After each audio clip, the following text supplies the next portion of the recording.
Assalamualaikum warahmatullahi wabarakatuh. Pada kesempatan di senja hari ini saya ingin bercerita atau ingin menyampaikan hikayat atau sejarah desa Karangsari di Kecamatan Pejawaran, Kabupaten Banjarnegara, Provinsi Jawa Tengah.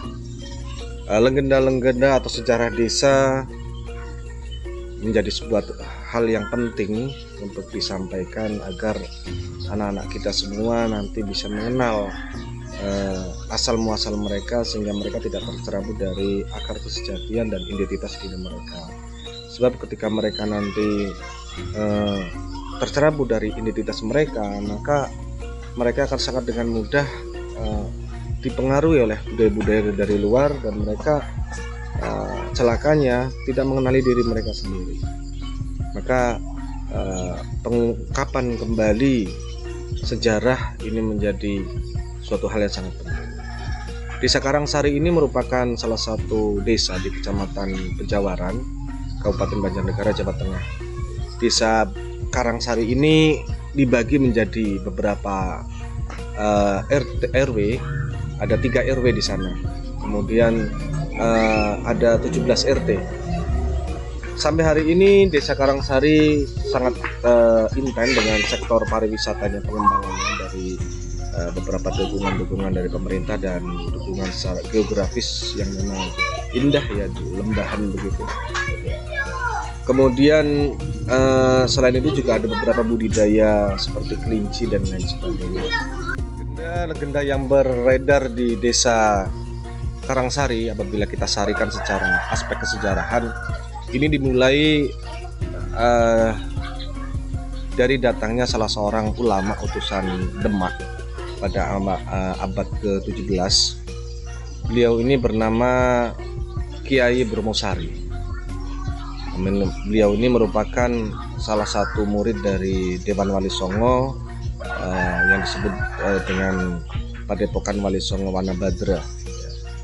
Ini salah satu padepokan atau sekarang hari ini mungkin disebutkan pesantren ya, di daerah Pekalongan. Beliau dari Pekalongan diutus ke daerah Pejawaran untuk menyebarkan ajaran Islam.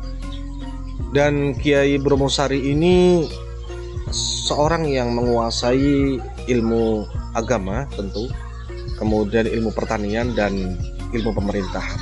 Bagaimana biasanya lazimnya utusan-utusan Mataram itu selalu dibekali 3 ilmu itu, selain agama, pertanian, atau nanti pertukangan dan sebagainya. Dan yang pengetahuan yang wajib itu adalah mengenai ilmu pemerintahan. Itu tentu untuk membentuk desa-desa dan sistem desa dan sebagainya. Kemudian beliau datang ke Pejawaran disertai dengan pasangannya, pasangan berjuangnya. Biasanya memang setiap desa tidak hanya satu, tapi ada beberapa, kadang 2, kadang 3. Jarang sekali utusan-utusan Demak itu sendirian, jarang. Tapi sebagaimana yang lainnya, Kiai Bromosari ini bersama dengan Kiai Bending. Nah, mereka berdua ini merupakan orang-orang soleh yang kemudian membuka lahan di daerah Telahap, kemudian mendidik masyarakat sekitar untuk bertani, bagaimana cara menyemai bibit, kemudian bagaimana cara mengelola hasil pertanian yang ada, yang disebut dengan, kalau di daerah Karangsari disebut dengan kota jantung Pandansari ya. Kemudian bagaimana beternak, membajak dan sebagainya. Dan hari ini cerita ini diabadikan di Desa Karangsari, di daerah ada di kawasan Pekandangan Sarwodadi, ini salah satu gerumbul di sana. Kemudian garu atau alat membajaknya itu ya, yang disebut dengan untuk pandan ya, ke penusupan kemudian Telahap, ini ke daerah-daerah peternakan kerbau, atau kalau dulu tuh istilahnya lembu ya. Nah, lembu atau kerbau, kalau lembu sebenarnya hari ini dimaknai sebagai sapi yang berpunuk tinggi itu, tapi kalau kerbau tahu sendiri ya. Kemudian air yang digunakan di sana itu, mereka itu pada waktu awal-awal berdakwah di daerah Karangsari itu berasal dari Sungai Bojong ya.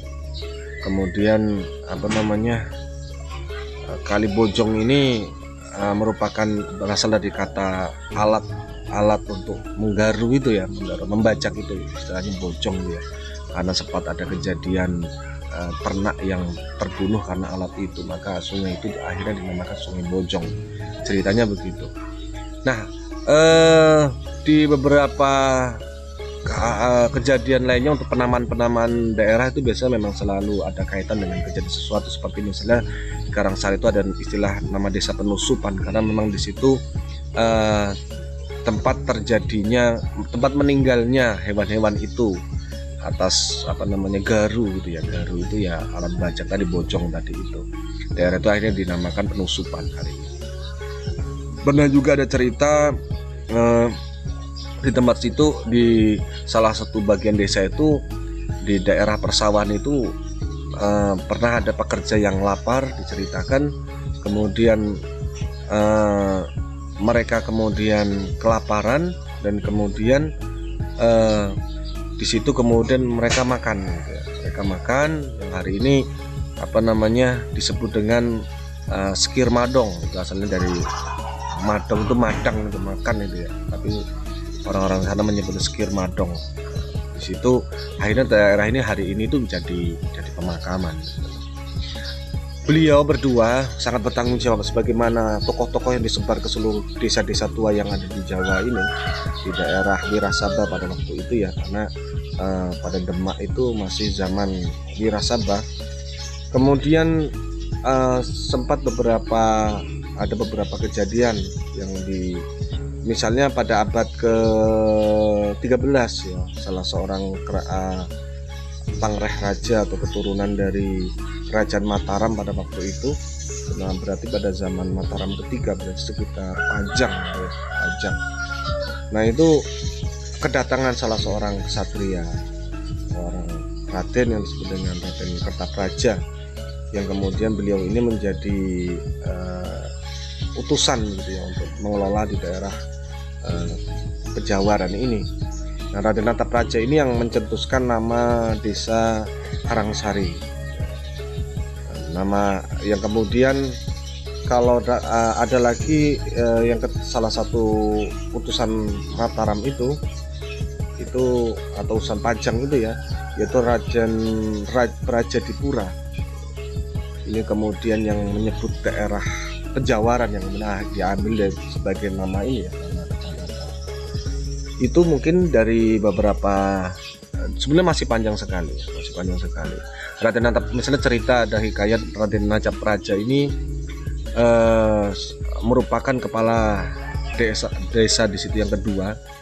Kemudian yang ketiga ada Raden Barja Semitra, kemudian Raden Kertasudira, kemudian kepala desa yang kelima itu Raden Sastro Warsono kalau tidak salah, nanti mohon dikoreksi. Kemudian sampai zaman kemerdekaan sampai hari ini. Kemudian kalau ada sekarang itu namanya Pak Mulyono, itu merupakan kepala desa yang generasi ke-8. Nah ini beberapa cerita, mudah-mudahan bisa menjadi tambahan informasi. Nanti di kolom deskripsi saya sampaikan secara narasi ya. Ini karena sudah sore, saya mau cerita panjang lebar kesulitan. Nanti bisa dibaca di linknya, bisa di-download secara lebih lengkap di situ. Dan ini mudah-mudahan bagi anak-anak muda yang yang lainnya ini bisa menjadi salah satu informasi penting gitu ya. Mudah-mudahan ada manfaatnya. Kalau ada kesalahan mohon maaf, mohon dikoreksi. Silakan berkomunikasi di kolom komentar untuk masukan. Terima kasih. Assalamualaikum warahmatullahi wabarakatuh.